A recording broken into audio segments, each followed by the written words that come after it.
the Spirits podcast, a boozy dive into mythology, legends, and folklore. Every week we pour a drink and learn about a new story from around the world. I'm Amanda. And I'm Julia. And this episode 323 with a fabulous guest and writer who loves a figure in mythology that we also love. It's Helena Greer. Helena, welcome to the show. Thank you. I'm so excited to be here.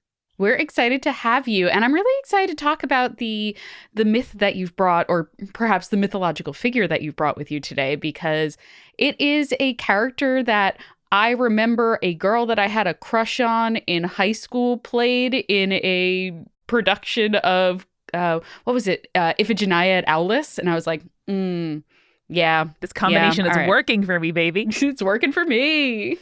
Yeah, she's the murder queen of all of our dreams. Yes, she is. And it's Clytemnestra. If you're a certain kind of sapphic, you're like, please murder me with your giant axe. Yes. Long before Tumblr learned about, giant ladies and Step on Me, we knew about Clytemnestra. We did. Before Tumblr was a thing, we knew about Clytemnestra. It's true. I'm so excited. I have a degree in comparative mythology, but I don't get to use it very often. Every once in a while, I'm also a K-12 librarian, and every once in a while I would get called to give a chat to the kids who are reading the Odyssey about talking about gender roles in the Odyssey, a thing I can just 30-minute TED Talk, no prep. And I'm always like, someone asked me to talk about my other hyper-focused interest in this life. So when I got this email, I was like, can I talk about my girl? I have a tattoo. She's beautiful. Isn't it amazing? Incredible. She's my right-hand gal. Let's start with the question of, do you remember the first time you heard the story or read the story of Clytemnestra? I'm trying to think when she first came to me. I obviously took a bunch of mythology and lit classes in college because that was what I was majoring in. And I think I had read the Oresteia at some point, and I was like, I'm on board with this. And then I took a class called Beginnings of the World, which was like we read a bunch of beginning of the world stories from all over the world, and we listened to Wagner, and we read Joseph and his brothers. It was a very sort of multi-dimensional kind of thing. And we did a deep dive on the Oresteia. I don't know how that had to do with the beginning of the world, but there I was, 21, right?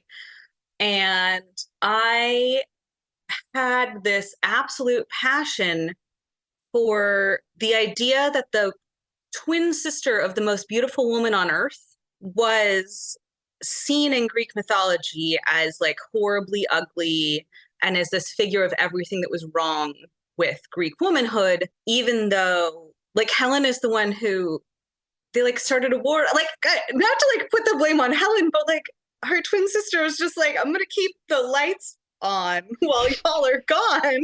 And so just there, as a sort of young queer person in the early 2000s, the gender politics of it really spoke to me. And sort of the deeper I dove, the further in we got together. She and I got together. I love that journey for you. Also, that class sounds great. It was incredible.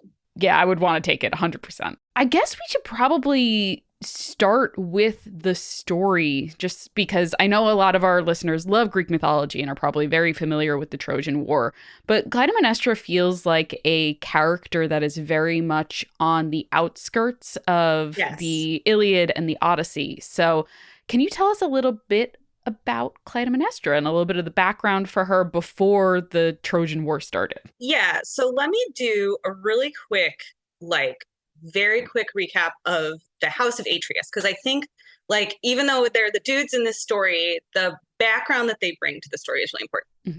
So the House of Atreus started with Tantalus, who was mad that he was not invited to have dinner on Mount Olympus, and that he wasn't really a god. And so he tried to serve the gods his son, and most of them noticed. And they were annoyed about it. And so they put him in Hades, right? And he became Tantalus, where tantalize comes from. And he was doomed forever to never be able to reach down to get water or reach up to get grapes. because he couldn't eat because he had fed his own child to the gods. Do you ever think about what your ironic curse would be if your name became an adjective? Like, I think, Amandizing or something would be, my body is sweaty, but my hands are cold. Like that feels like the thing that would be most likely for me. Yeah, I'm trying to think what it would be like. You can marinate on that. You can take that away and think about that next time you can't sleep. I think that I would just keep drinking coffee, but never feel the effects of caffeine. Terrible. Yeah. So that would be my Tantalus. So his son, they didn't have therapy in ancient Greece, nor did they believe in it, had some emotional issues and decided that he wanted to go and, his name was Pelops, he wanted to go and marry a princess. And so he got involved in this horse race where he was at the end of it. If he won, he was going to win the princess's hand. And first of all, I missed a part, which is that Tantalus brought a blood curse down upon the line of his children. Okay. Classic. So Pelops is going around, boop, boop, boop, gonna win this horse race and gonna win the princess. Was not like a guy who believed in winning by fair methods. So he threw a person off a cliff to try to win. At one point, he came across a king he was annoyed by and was like, I curse you that you will be killed by your son who will sleep with your wife. That went at a poll. He was a dude with some issues. For his crimes, several of them, he was blood cursed and had a son named Atreus. And Atreus was not a good dude, shockingly. So we're at 2 blood curses now on the house, right? To be okay. Atreus was annoyed at his brother for whatever reason and invited his brother to dinner and served his brother's child.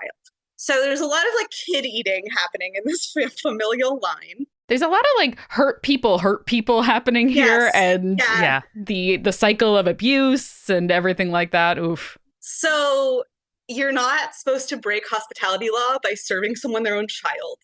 You're not supposed to eat kids. We learned this from Dad, Grandpa. Atreus brought a 3rd blood curse down upon the house. He had 2 children, Agamemnon and Menelaus, who were both just the worst human beings in human history. Just a bar none, raising the line for terrible people. Meanwhile, whilst that is going on, Leda was a beautiful woman, and Zeus wanted to sleep with her. And she was disinterested in that because she was very happily married to the king of Sparta. And Zeus is not a guy who takes no for an answer. So he turned into a swan and raped Leda. There's a whole bunch of really beautiful paintings about the rape of Leda. She had 2 eggs as a result of that rape. And in each egg, there were 2 children, so 4 total. Mm. Each egg contained a human and a divine child. Mm. One egg contained Castor and Pollux, or Polydeuces, the Gemini twins. Although why we call these people twins when they're clearly quadruplets is, I don't know, whatever. Each egg had a set of twins in it. It's interesting because it's 2 sets of identical twins because you could tell they're identical because they were probably sharing the same egg sac. So that's interesting and kind of cool. Identical twins, yes, which is part of my interest in it, because if they looked exactly alike, why is Helen beautiful and Clytemnestra supposedly the least beautiful? Anyway, so yes, so Castor and Pollux or Polydeuces come out of one egg. They go on to become the Geminis, and Helen and Clytemnestra are born from the other. What if, here, I want to float a theory real quick. Yes. What if they physically looked the same, but Clytemnestra's vibes were just really bad? Or they weren't divine.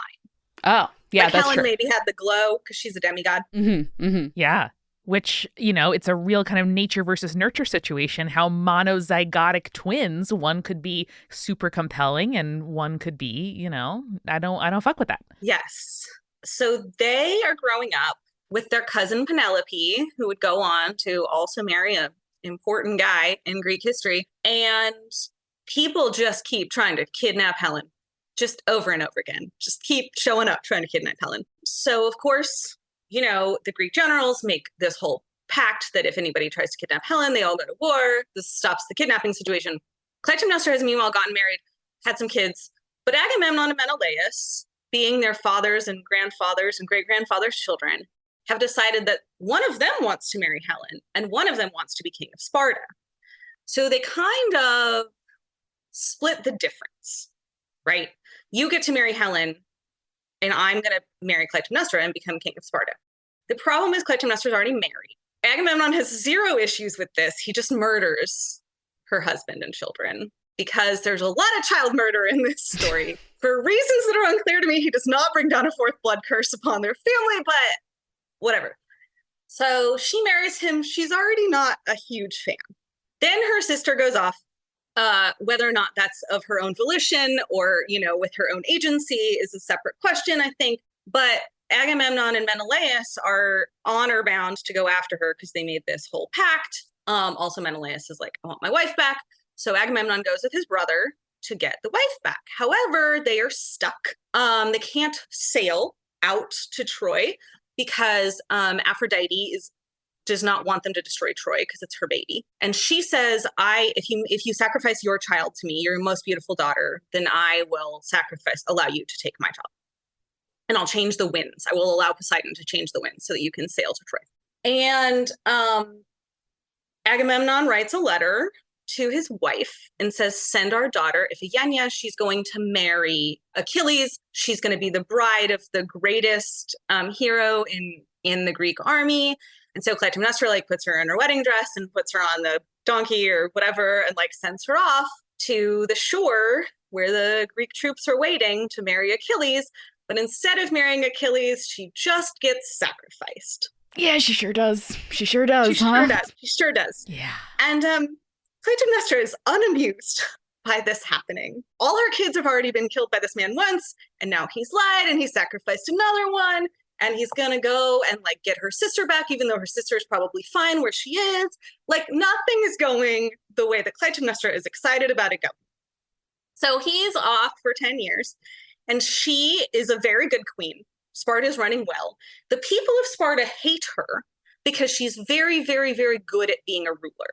And in Greece, women are not supposed to be good. It's seen as manly, right? Her cousin Penelope is off being a perfect woman. She's just weaving and unweaving and reweaving. And that's all she does for 20 straight years. Penelope's perfect. Clytemnestra is a monster who runs Sparta beautifully. She also is sleeping with their cousin, but just because she's annoyed with everybody. That's fair. Understandable. So he shows back up with Cassandra, a sex slave the age that Iphigenia would have been, or even younger. Maybe the age that Iphigenia was when she died. Clytemnestra's oh, buddy, no. So she takes his battle sword and she kills him in the back while he's in the bath. Excellent. Which he had coming. Not even it's everything leading up to it, right? Yeah. It's not just, oh, you brought home this woman who is young enough to be your daughter that you're, sexually assaulting basically as a spoiler of war, but it's everything leading up to it. It's the betrayal of your daughter. It's sacrificing your daughter because of your own hubris, not even because the gods aren't even pissed at you. The gods were pissed at him. And it's just everything leading up to that. I would be of course you would want to do a murder at that point. Of course you would. Naturally. Right. She's I've been fine. You're the worst. If only you had died at Troy, If only you had died at Troy. So anyway, then there's a whole thing about how her son avenges her father, or his father by killing her. And then just to keep it all in the family, he is convinced, Orestes, her son, that it is his duty and God-given right to marry his cousin Hermione, who's Helen's daughter, Helen. So his first cousin by twice over, right? Because sisters married brothers. Mm-hmm. So his first cousin on both sides, Hermione, who's married, but that never stood in Dad's way. So he goes and murders Hermione's husband and marries her. And their poor children have 3 blood curses on both sides. All the way. Oh no. Is that exponential where it's actually 4 times 4 times 4? It's a lot of blood curses on the poor house of Atreus going down. So Clytemnestra has been, over the years, less so now, but for a long time in sort of early feminist thought, was this big figure for a while because she had all of this agency and she was demonized for it, and she was seen as the worst possible kind of Greek woman. She also, although it's not really historically accurate, so the weapons that they found in the beehive tombs when they excavated in Mycenae, she's often seen carrying a double-headed axe, which is called a labrys. Nice. Labrys is the root of the word labia, because it looks like one. Cool. The labrys, the sword that she carries, was an early lesbian symbol. Right on. I think more queer people should embrace weaponry. Like, I'm just saying. Yeah. I feel like she is a character that had everything possible done to her, right? And was sort of put into a box by Greek mythology. Aeschylus, the playwright who wrote the Oresteia, used her story as this sort of way to say that Athenian law was better and old matriarchal law was dead and new male Apollonian law was better, and that like women had no rights not to be murdered by their children because they kind of just baked children into as ovens, and that like all of the animus came from fathers. So her story was sort of like made into this male manifesto by Aeschylus. Her sister, who was her identical twin, is seen as being the most beautiful woman in history. And she got written out of the movie Troy. She doesn't get to murder her husband. Somebody else does in that film. And so I just really felt like there's so many pieces there to unpack from a power and agency and like how we see women's beauty, right? How our societal expectations of how women behave alters how we see their beauty. There's so much in there to unpack, right? Also, Sparta is like the war state of Greece, right? Like she was the queen of Sparta for 10 years. She ran the best military in the Grecian state for 10 years while her husband was off like standing in front of the Trojan walls like, what do we do now? Let me in. And like stealing people's sex slaves to annoy them and stuff. Like Agamemnon was not doing well at Troy, right? And she is the person who's seen as like in the Odyssey, Odysseus goes and talks to Agamemnon's ghost, and he just talks about like how terrible Clytemnestra is. Like she's this demon in Greek mythology, even though we would look at her from a modern perspective as like the entire house of Atreus needed a lot of therapy. This woman was trying to take back her agency. She was raised as like the forgotten sister. Like there's so many pieces to unpack about how we look at her and how they looked at her and what that says. I really like that she took her future into her own hands, even though she had like 2 weeks of future after that. Yeah. Wow. One of the things that always struck me about the story of Clytemnestra was the aftermath with Orestes after he kills her, and the gods put him on trial because like, hey, by the way, you killed your mom, and that's probably like not a great thing. And when he goes to the trial and the gods are debating whether or not like what they should do with him, Athena is the one that says, you did kill your mother, and that's not as bad a crime as killing like your father or another family member, because it's just your mother, right? And I remember like as a child, my mind being blown, because I was always like, yeah, Athena, she's great. She loves women because she's like a girl boss herself. Girl boss didn't exist when I was a child, but she was a girl boss. And then I read that and I was like, but Athena, why? Why would you do that? And it just like, it really colored for me the misogyny of Greek mythology, and in particular the story of Clytemnestra. Like she was wronged.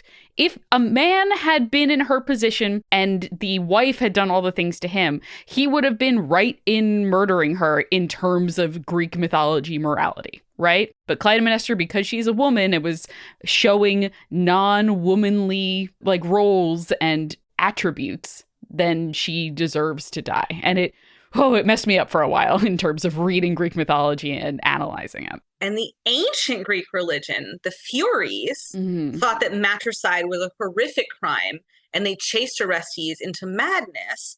But the new Greek gods, led by Apollo, said that because Athena was born without a mother, even though she had a mother, Zeus just ate her, and she didn't need one, that it didn't matter, right? It wasn't a necessary crime.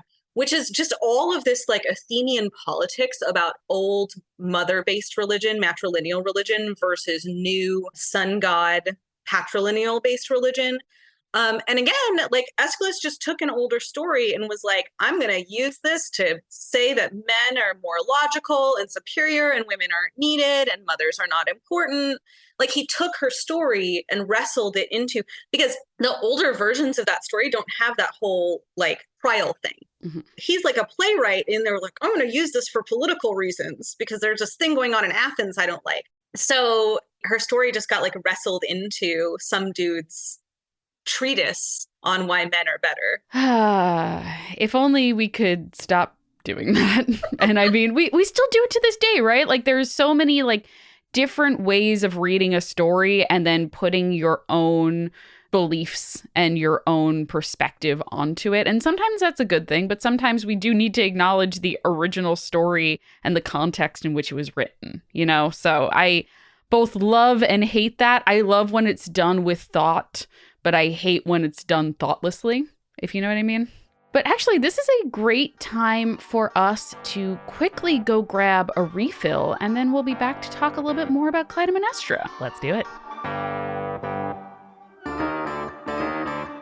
Hello, and welcome to The Refill. It's me, Amanda, and I want to start off this wonderful refill by thanking our newest patrons, Abby, Matthew, and Michael. We so appreciate your support, and that of our supporting producers. They're named because they support us so well. Alicia, Ann, Brittany, Fruity Chick, Hannah, Jack Marie, Jane, Jessica, Nieselkins, Lily, Megan Moon, Nathan, Phil Fresh, Rico Like, Captain Jonathan, Malachi, Cosmos, Sarah, Scott, and Zazie, and our legend patrons, Ariana, Audra, Bex, Chibi Yokai, Clara, Ginger Spurs Boy, Morgan, Sarah, Schmitty, and BMEF Scotty. As always, you can join our patron community at patreon.com/spiritspodcast, where you can get all kinds of extras. You can get episode notes, a detailed director's commentary behind the scenes with more links and jokes and thoughts from us as we are listening back to the episode after recording it, and recipe cards, alcoholic and not, for every single one of the episodes Spirits has ever made, and more and more.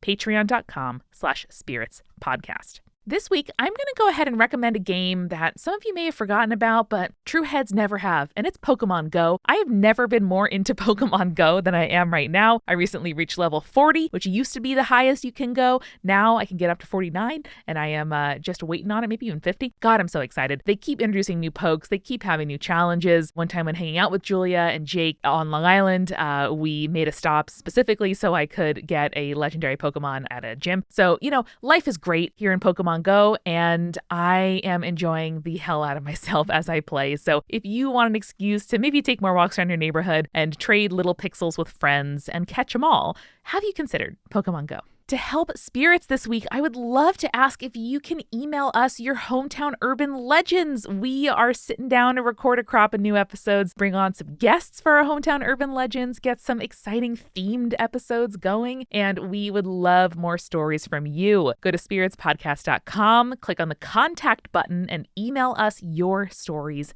now. Over at Multitude, it is a lovely and busy back half of winter. And you know what we did recently is added even more perks to our multi-crew. That is the program that keeps Multitude going and growing. It allows us to invest in new work, to make free resources for our community, and to make events and run our Discord and do all kinds of fabulous things, like give our mods holiday presents because they're fabulous. We now offer even more stuff at our $10 tier, which includes 10% off Multitude logo merch, which we've just released. It looks fabulous. A black t-shirt and a black crew neck with the Multitude swoosh on it. You get a discount at the $10 tier, in addition to the bonus monthly newsletter, our Finsta account, all kinds of good stuff. And at the $20 tier, our collector's tier, this is where you get to get physical items in our collector's club. You get a specially curated item from one of our hosts to inspire or entertain or spark conversation with you, and the special Discord channel where you can go ahead and discuss it with us. And I am curating the first ever Collectors Club. It's really good, guys. I think you're going to really enjoy it. No matter where you live, you are eligible for the Collectors Club at the $20 tier, as well as live show guest list tickets. You get tickets for all digital and in-person events that Multitude puts on, no matter where in the country or the world that is. And you even get to do some VIP meet and greets where available. We're going to PAX East, several of us in Boston later this spring, so we'll be seeing if we can put something together around there. But the multi-crew is the very best way if you like Multitude, if you like the fact of us, if you appreciate what we're doing, and you want to give us your support financially. Go to multicrew.club. That is the very best way to support our work. We are sponsored this week by Cornbread Hemp, a really amazing CBD company that is USDA certified organic and pursuing B Corporation status, which is no joke. That paperwork is serious. They are actually made by a former neighbor of mine here in North Brooklyn, and they're a family-owned and crowd-funded company that has all products grown and made in Kentucky. They also use independent labs to certify all of their products and publish those reports just openly on their website. So you can go ahead and make sure that all the products that you are buying are actually what they say they are. If you are curious about CBD, if you don't know where to start, I've been using CBD oil to fall asleep, to help me stay asleep when I wake up in the middle of the night and then get back to sleep. And it's really improved my sleep and really improved my state of mind. I really appreciate the fact that Cornbread Hemp makes it so easy to learn about what CBD is, what those products are, and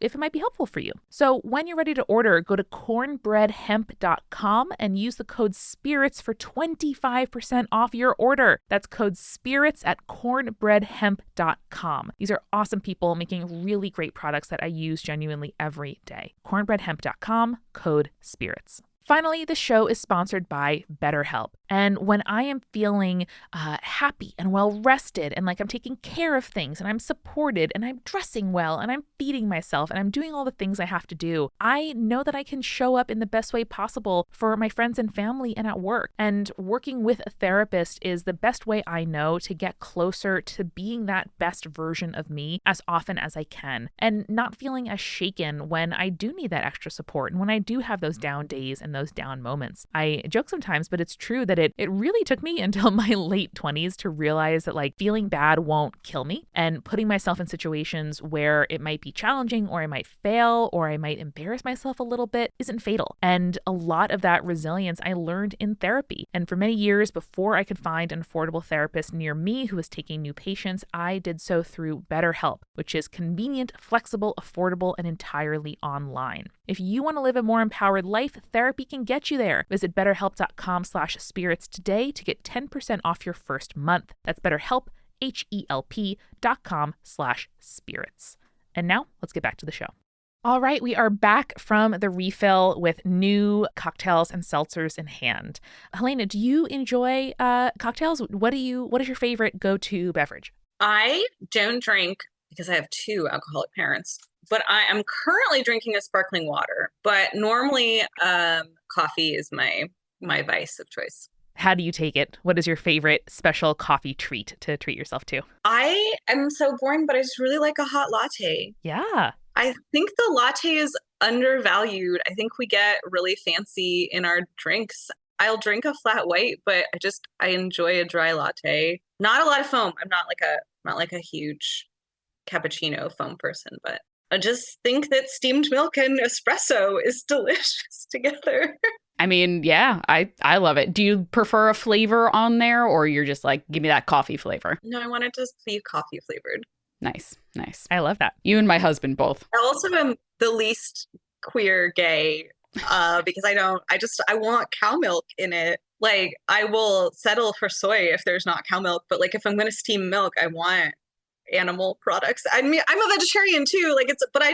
I'm always like, oat milk? No, thank you. I don't. Listen, as a lactose intolerant queer person, you are enjoying what I cannot. You are repatriating edible products for me. Yeah. I am, and I'm also not.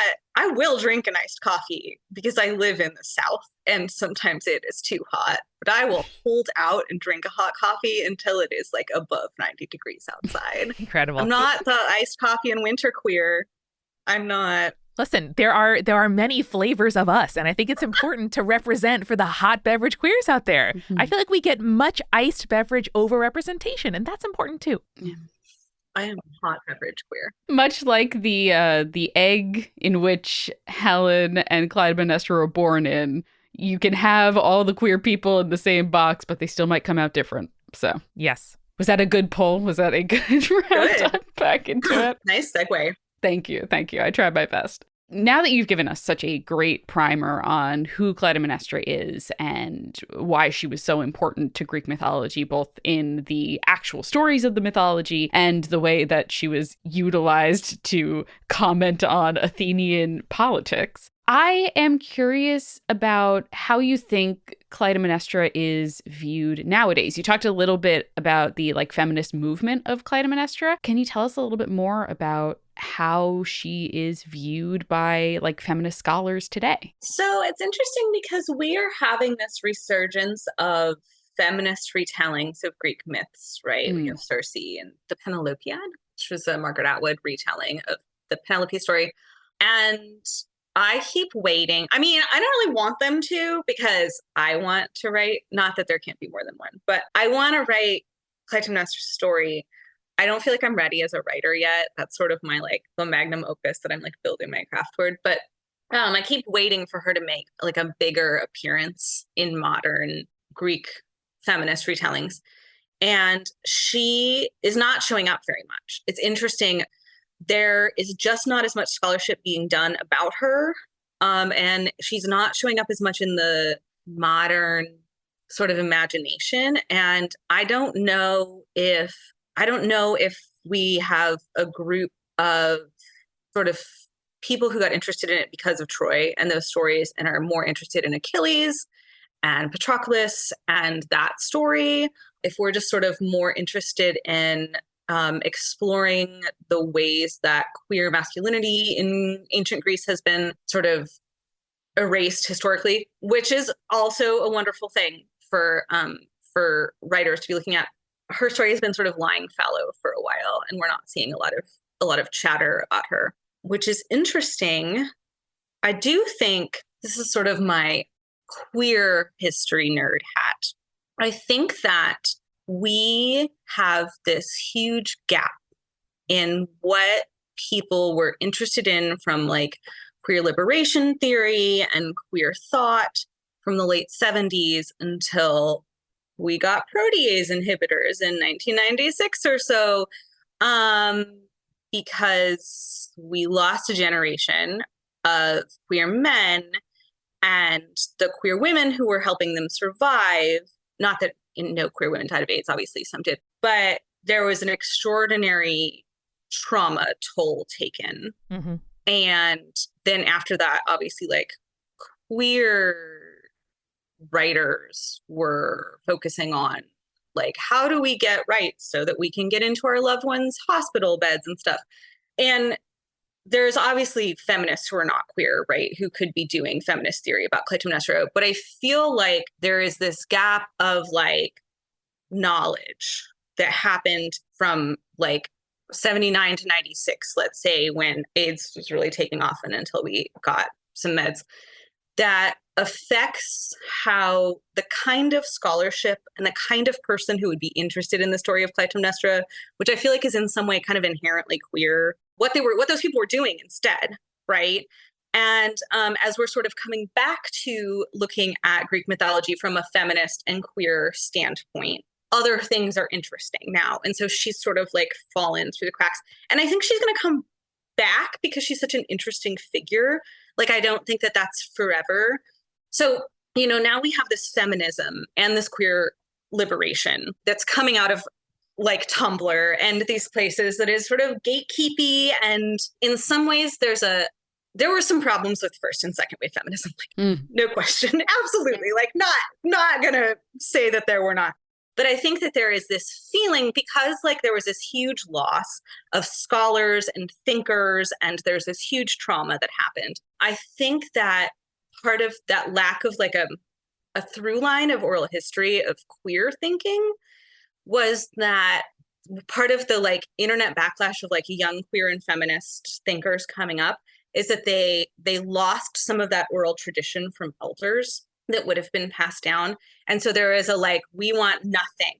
Like all of that it's very black and white. Like none of that past is of use to us. It's all bad. And that happens with every like generation of youth. And I think that as they come up, they get, more interested in older stuff. But that's not the stuff that they were doing in the late 70s when they were like writing about Clytemnestra is not interesting anymore. We got to talk about Achilles and Patroclus, which is great. I don't want to because I don't care about them at all. I'm sorry. I don't care. Let's talk about Achilles is a lovely book. I couldn't care less about them.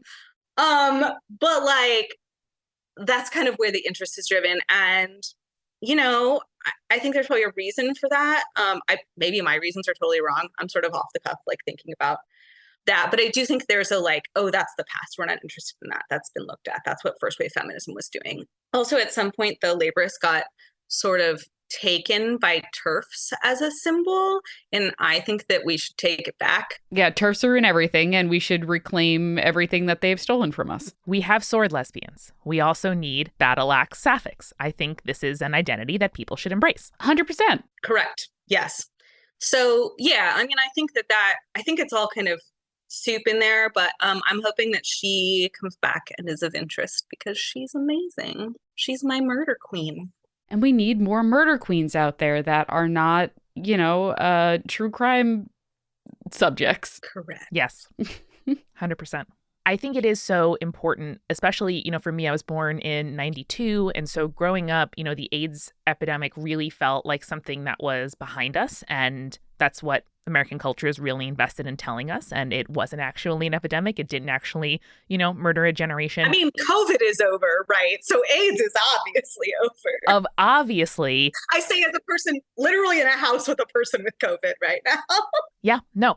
Culture is really invested in telling us that it's all fine and done and you should spend money and go back to being a generative member of a workforce. And it is totally true. And I think it's really valuable to think about the fact that like thought and criticism and intellectual tradition is generated by people, and thought and access to publication and to education and to disseminating your ideas is a finite resource that is limited by lots of things that we have control over in the world. Every person who commits their knowledge to the public, whether that is using social media, using podcasts, using books, is important and is contributing. And each of us kind of taking ownership and feeling like it's, our obligation when it's safe to do so to add our thoughts to the world is really brave and really important. Yeah. I teach 10th grade sex ed as part of my regular day job. And every year at the end of our semester, I make them watch How to Survive a Plague, which is a documentary about the AIDS epidemic. And I always think that the people who would have been like putting out zines about how ancient Greek mythology had to do with queer liberation in 1992 were in a basement in Greenwich Village at ACT UP meetings trying to stay alive and trying to keep everybody else alive. They were at die-ins. They were dying. They were, advocating at the NIH to try to get Fauci to like speed up the protease inhibitor meds. And so we lost that generation of people who would have been kind of bringing on that, all of that thought and kind of thinking about that. And we lost what would have happened to the queer kids. I was born in 82. So when I was coming out in 97, like people were still dying all the time. And so I didn't have the people to kind of go like, here are the zines about like queer liberation. Here's the neighborhood that you go to. Here's the bar that you hang out at. I mean, I was 14, so I wasn't going to a bar, but although the 90s were a different time, I was at lesbian bars earlier than I probably should have been. But like that bringing along, right, is not there. And the actual like written work and the created work isn't there. And so a lot of that stuff that was being done, there were these like beautiful, I'm going to look up when it is, there were like ballets and plays and sort of like all of this modern dance of Clytemnestra. And then there wasn't, right? Yeah.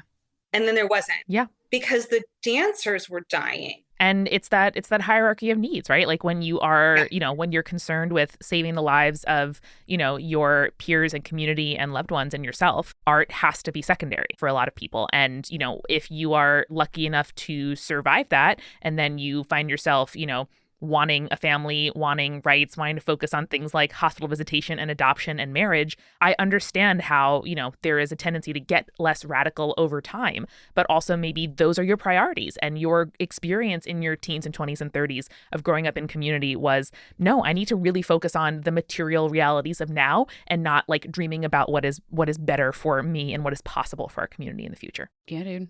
100%. I am always the person who's like, why is this weird thing happening? Can we trace it back to the AIDS epidemic?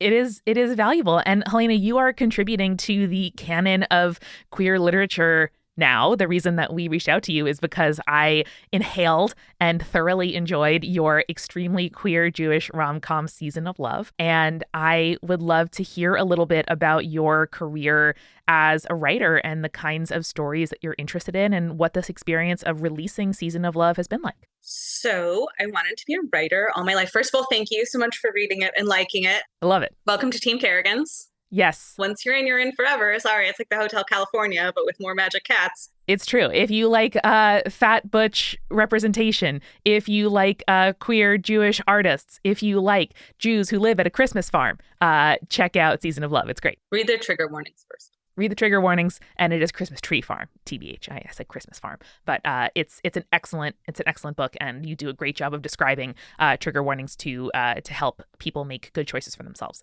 I keep getting like tagged in these reviews. I don't know why people like. I don't need to get tagged in reviews ever, good or bad. No. Yeah, people should not do that. People who are like, this is marketed like it's pink and it's covered in little light bursts and it has kind of this mid-century modern cover and it's really cute. And then there's like a lot of very heavy topics. And like, I'm an exennial queer. It has a Rent title. Like, it has a Rent lyric as a title. Everyone dies at the end of Rent. It's dark. It's going to be about abuse in some way. Yeah. I tried, right? I mean, like, the thing about marketing right now is that people only are picking up rom-coms. Like, that's all they're picking up, right? And also, like, and Colleen Hoover, which is incredibly dark, right? So it's not, I mean, the question is, I mean, I didn't market my book. The lovely people at Hachette marketed my book. But I do get a lot of people who are like, I thought this was going to be really fluffy. And then like, there's a lot of trauma. And I just like, I'm a 40-year-old queer, like queer stories have, there's no trauma at all about being queer. None. Zero trauma about queerness is zero trauma. Yeah. But there is some family trauma.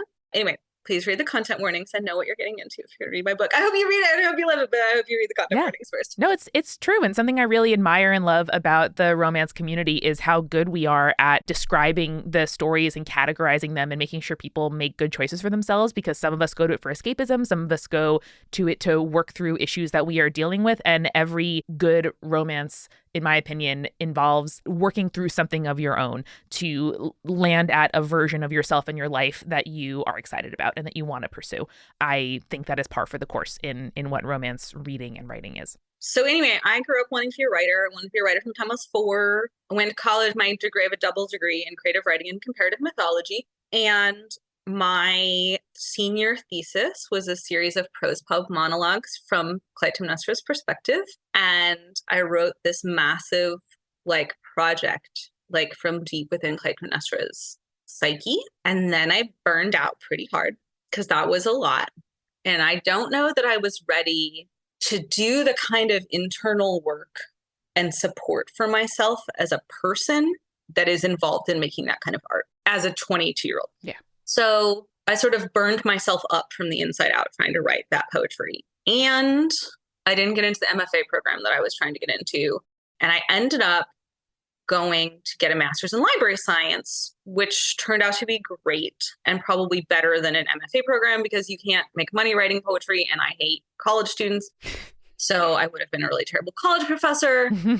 But I'm a very good children's librarian and sex educator. And so I didn't write anything at all from 2005 to 2018. I didn't write anything after having been a writer as like my core identity for my whole life. And I don't know if I was like pupating during that time or like, appealing, or trying to figure out what kind of writer I wanted to be if I wasn't going to be a poet necessarily. Not that I could not still be a poet, but I was reading a lot of romance novels, like a lot, like 200 romance novels a year. I'm glad I'm in good company. Yeah, I read a lot of romance novels. And I was in 2017, right before Hurricane Harvey hit. I live in Houston. I started listening to this podcast where these 3 guys play D&D with their dad.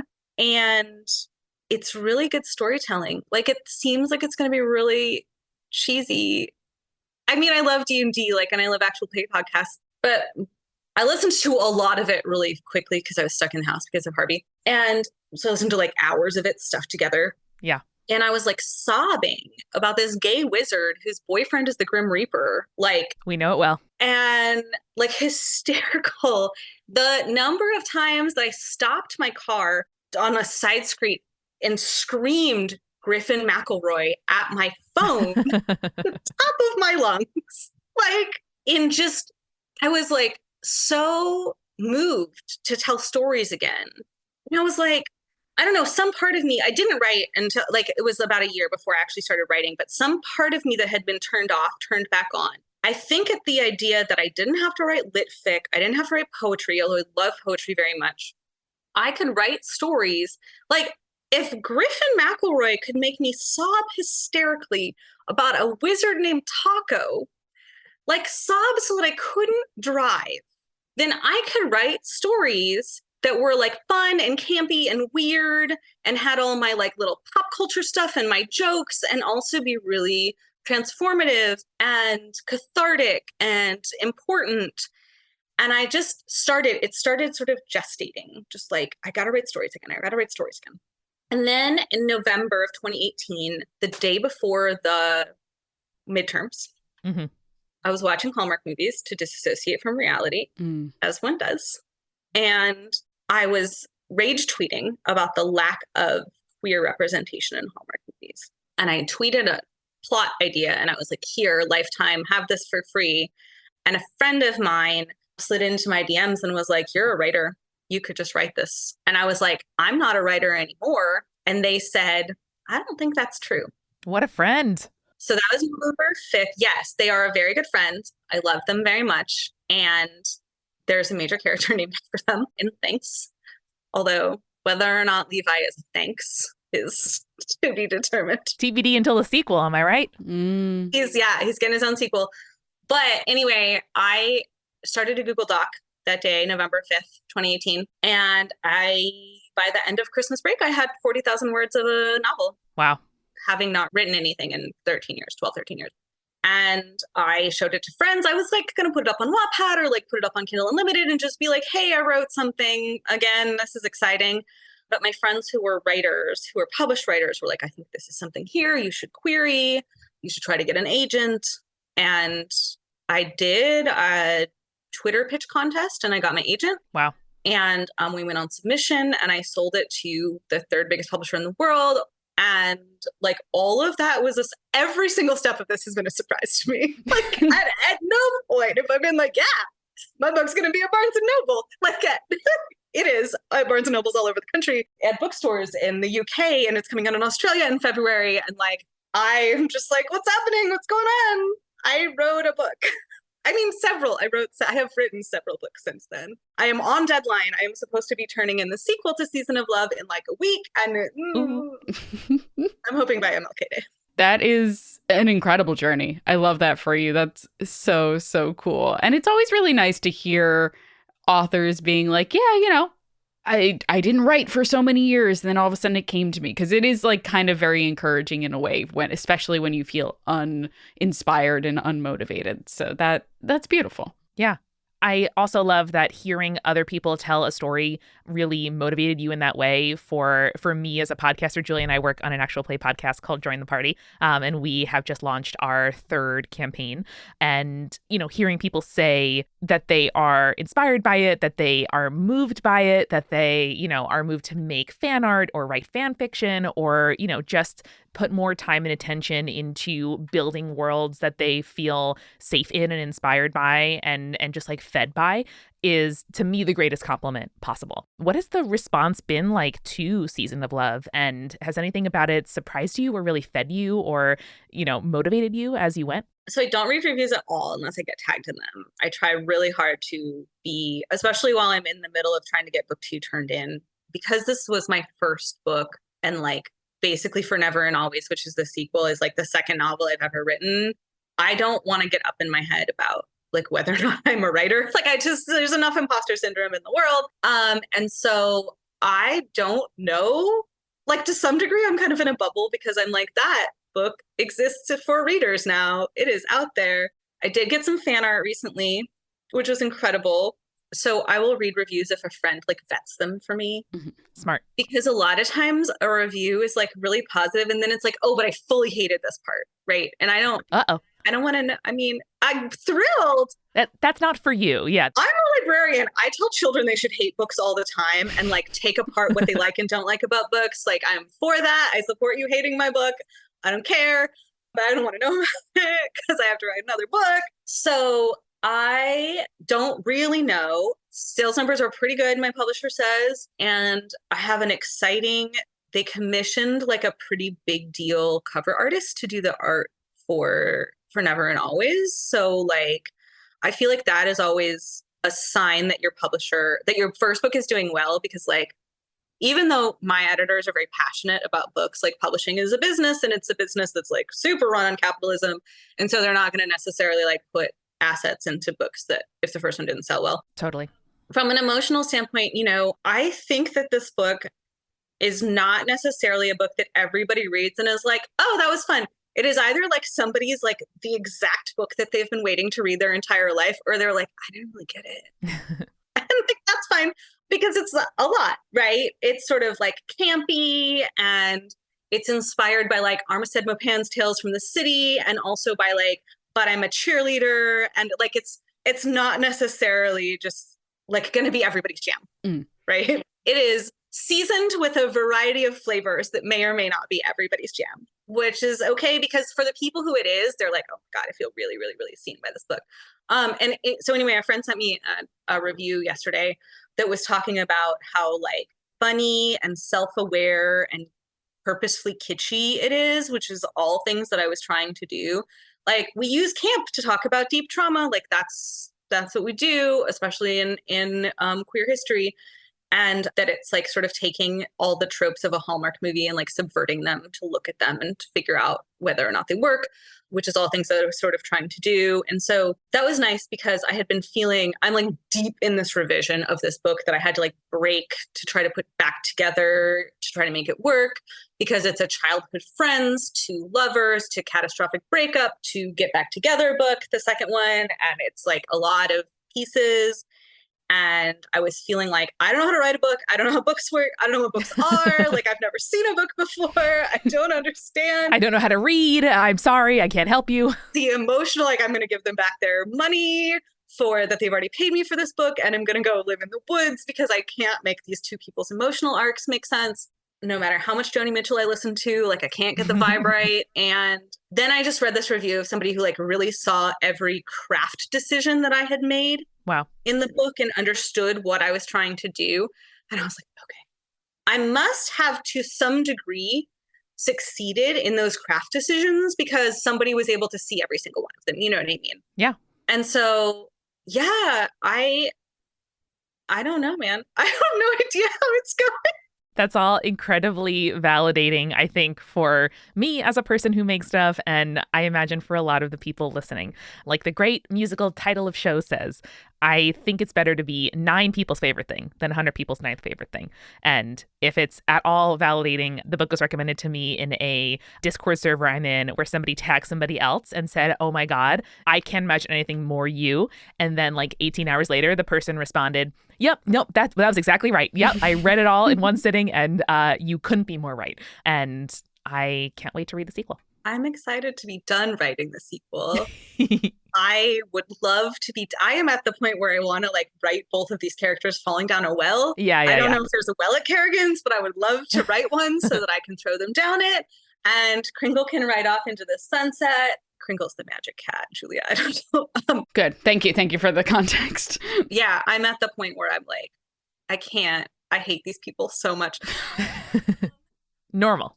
I feel like that's just part of how creating people is. I think, and this is partly why I think that I am inspired by actual play podcasts, because when you are writing a book for other people to read for publication, you want there to be like a very specific character arc that's like, this is where they were emotionally, and then this is what happened, and this is where they ended up, that you can trace. But obviously that's not how like human life works.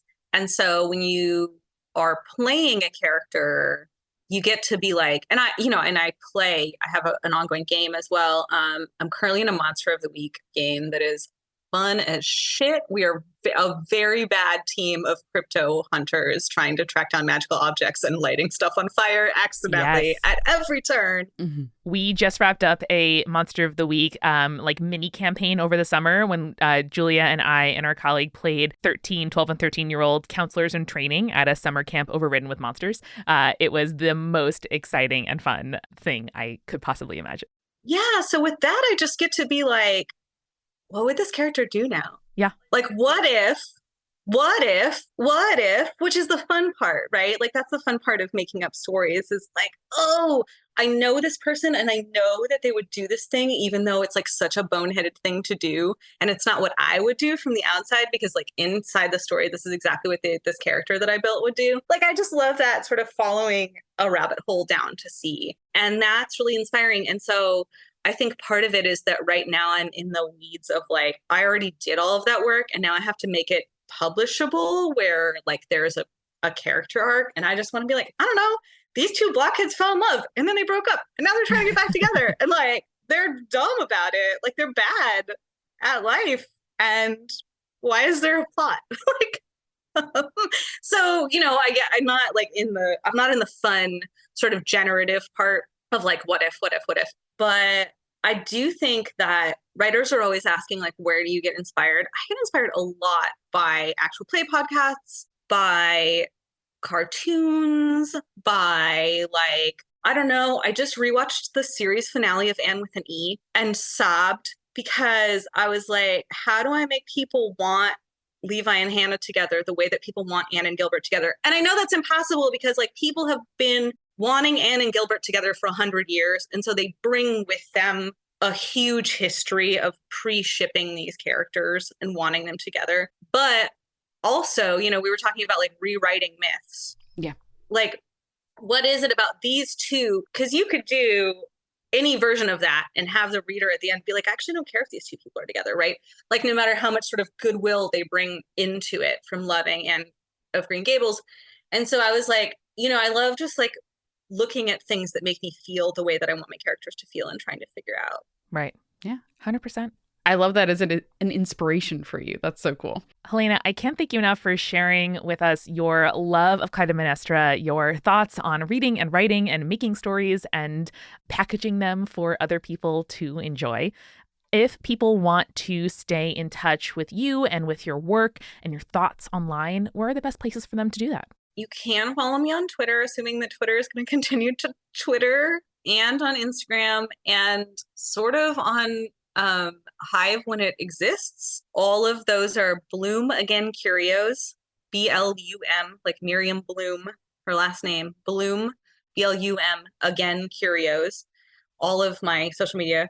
And you can also just go to helenagreer.com and you can follow me all the places there, or you can sign up for my newsletter, which in theory, once a month, I send out a newsletter about what's happening at Kerrigan's right then. In practice, I have not sent one out since right before the book came out because things have been a little wild. But the plan is that like when I'm finally able to release the cover of For Never and Always, which is so great, I cannot tell you guys, like both Hannah and Levi look so hot. Alexandria Bellafleur, who's the author of like Count Your Lucky Stars and Hang the Moon, and a bunch of queer books, called it the pansexual panic cover because both of them look so outrageously hot that she could not tell which one of them she wanted more, which is just chef's kiss. High praise. So like eventually I'm going to be able to like reveal the cover of Forever and Always, and I'll probably reveal it to my newsletter first. And so like news and what's happening with my stuff and like when I'm on podcasts. And also just like the Kerrigan's Christmas Land calendar. So if they're celebrating a holiday or if they're having a fun event or whatever in the fully imaginary little pocket universe that I made up, I will tell you what is happening there right now. So if you're the kind of person who's into like imagining an entire world and then having the author write fanfic about it once a month, you might be into my newsletter, which I'm totally going to send out again someday. Hell yeah. Amazing. Well, thank you again. And everybody, remember, Stay creepy. stay cool.